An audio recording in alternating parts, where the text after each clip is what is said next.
Hello. So guys, you know what we're talking about. I know what we're talking about. You read the title. Let's get into it before I watch the second movie. Let's do this now.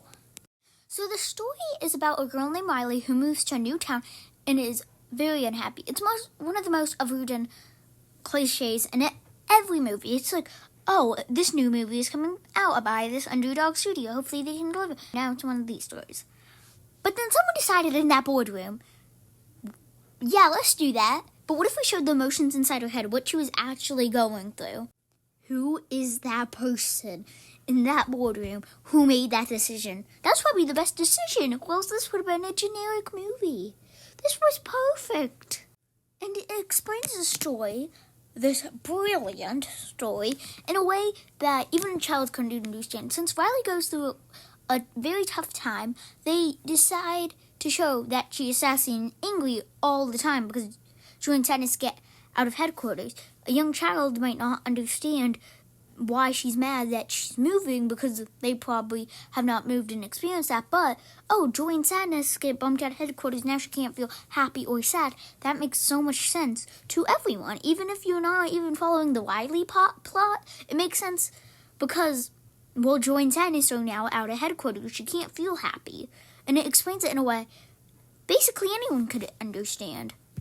This movie is very clever. And everything the writing tries to do, whenever it's trying to be serious, lighthearted, in between, it nails.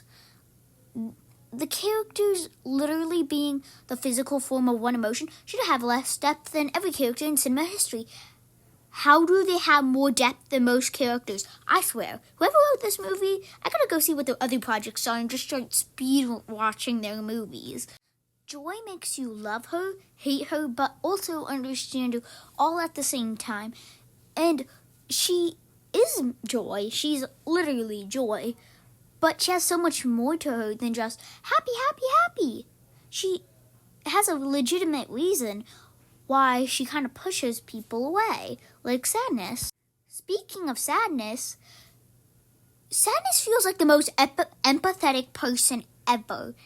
She has no character development, but she has an illusion of it by making her perspective shift to make it feel like she's changing, but she's not, and it's very clever. I told you, this writing is absolute perfection.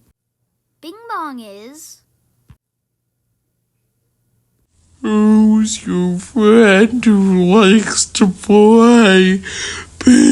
Every time they cracked a joke or had an emotional scene, it was perfect. The writing and the music team at Pixar nailed it.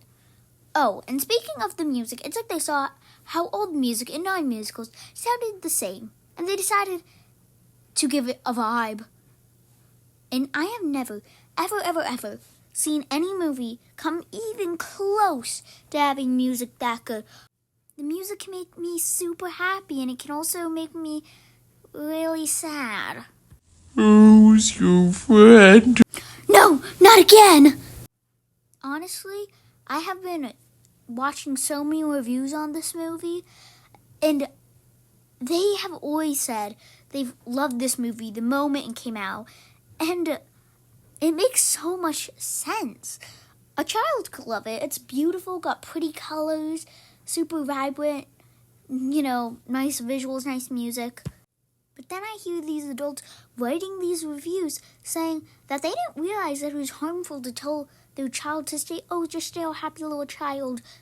And honestly, I didn't think it was harmful either until I watched this movie. And messages that have not been replicated in other movies being in these movies, honestly, why do we need another story about, just be yourself, when we could be having movies like this that have taught us stuff no one knows harmful until their own climax of the movie. Bye guys, thank you so much, see you in the next one.